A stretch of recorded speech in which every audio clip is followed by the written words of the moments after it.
Symbol धारण किया, इसलिए ये कपड़े पहनता हूं मैं, इसलिए कि नहीं मेरा कोई संप्रदाय है, मैं किसी मजहब किसी संप्रदाय से मेरा कोई ताल्लुक नहीं, मेरा मजहब है तो इंसानियत है। और इसीलिए गरीब से गरीब बंधुआ मजदूर, बाल मजदूर और दलित आदिवासी, इनके बीच में मैं काम करता हूं।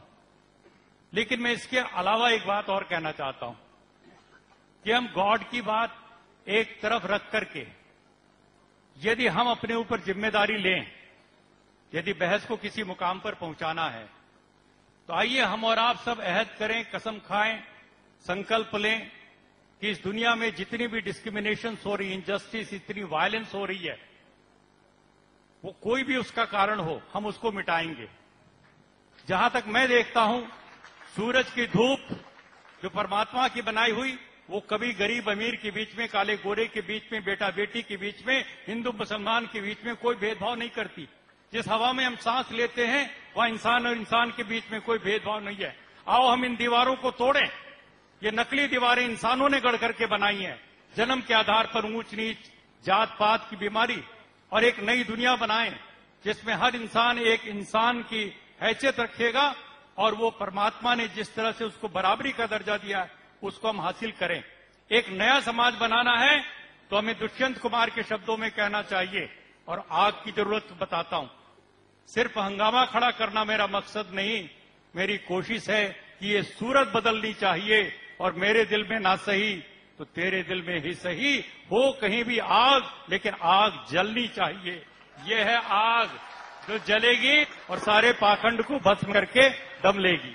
अरुणा, अच्छा, मुझे इन सब चीजों में कुछ प्रश्न पूछना है। As a woman, all religions discriminate against me. I don't mean me as a human being, but all women. We are second-rate citizens. We have to hide our faces. We have to go into parda, whether in Rajasthan you're Hindu or Muslim. You cannot do what a man does. You can't go into the sanctum sanctorum of the temple. You can't be at certain places at certain times. There are so many restrictions. And as a woman, I always ask this question, is there a God? And why does he or she, whoever it may be, discriminate against us? And why does this religion always support discrimination? And there, Swamiji, you and I have fought together against these discriminations. But it is from religion that it gets sanctity and support. And there is nothing you can say about it, especially caste. In this country, I don't know how many of us believe in caste, but it's so deep in us that we practice discrimination according to caste. Always and everywhere. And I think it's something we have to remember, that the legitimacy of all this is given by religion. Therefore, we have to, this is not a... The point is that we must also question the basis of a religion with Manu Smriti and so many other things which justifies discrimination. So I think we'll have to take up religion, and it's always God who has the final word. So we have to question God. Suhel. No, Javed Saab was saying that God is a woman because that explains his wife's behavior. But on a more serious note, I think the argument made by Swami Agnivesh, look, let's get over this whole, I want to please my conscience by invoking God, and there's a lovely gentleman there who'll take me to heaven and prevent me from becoming a rotten cockroach. The reality is, Mahatma Gandhi gave this country freedom. I didn't see any gods floating around and blessing us. And it was also the same Mahatma Gandhi who agreed to a partition which in its wake left millions of people not only homeless but dead. Where was the so-called God on October 31, 1984, when on the one hand Indira Gandhi was assassinated by her own bodyguards, and then this carnage began against the Sikhs? So where are these gods? I mean, are these gods only supposed to come out on an annual function day where they, as chief guests deliver a speech? Are we supposed to remember them only when my mother's fasting or prevents me from eating non-vegetarian food during one of the most critical months because it's Navratra? I mean, don't punish me by, bringing God in. You want to celebrate success, accomplishment, and achievement. And that has been done by man and will continue to be done by man and woman all along. I'm now going to, if nobody else has anything right now, I'm going to open it up to the house. Are the mics on a float? So Could we have the lady who's been, can you stand up? And then can we have this guy in the boy in the red? And then can we have the gentleman in the red t-shirt this side? Short questions, one after the other, and then we will come back to giving them, Can we getting have the answers. lights, please? Lights up. There are no lights in the audience. We've crossed our time here, so you won't be able to see Okay, them. my question is, don't you think you're actually confusing God and man? Because every single mistake and every single wrongdoing that you've been describing, Suhel, in the last 5 minutes, is actually man-made.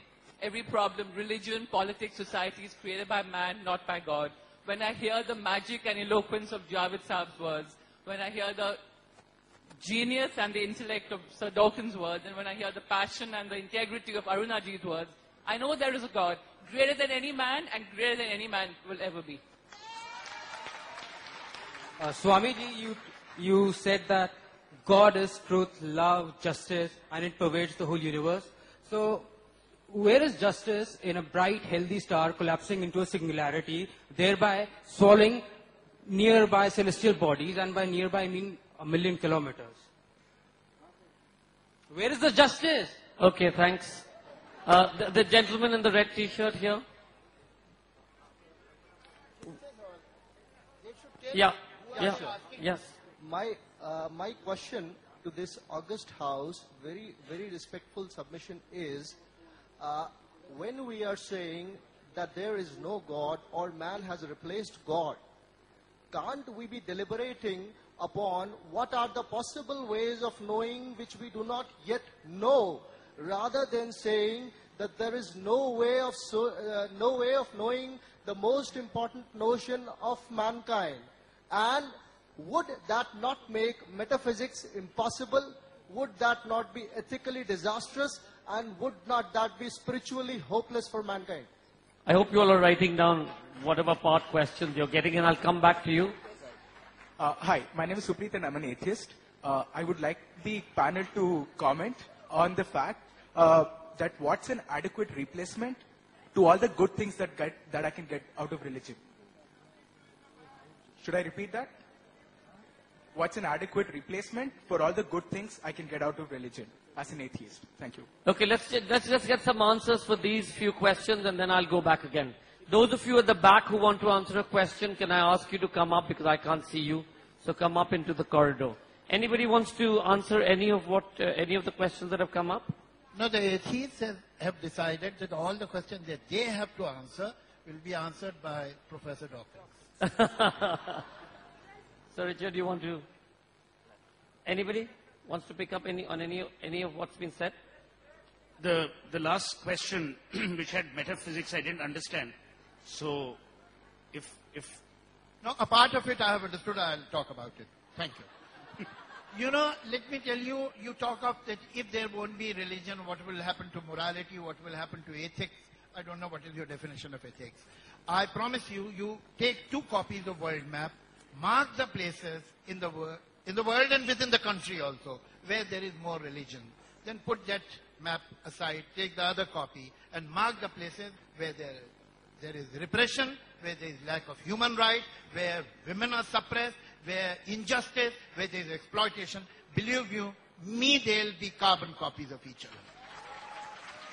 Wherever in the world there is dominance of religion, wherever in our country there is dominance of religion, even in those times when religion becomes very important, you see human rights and particularly women rights shrink.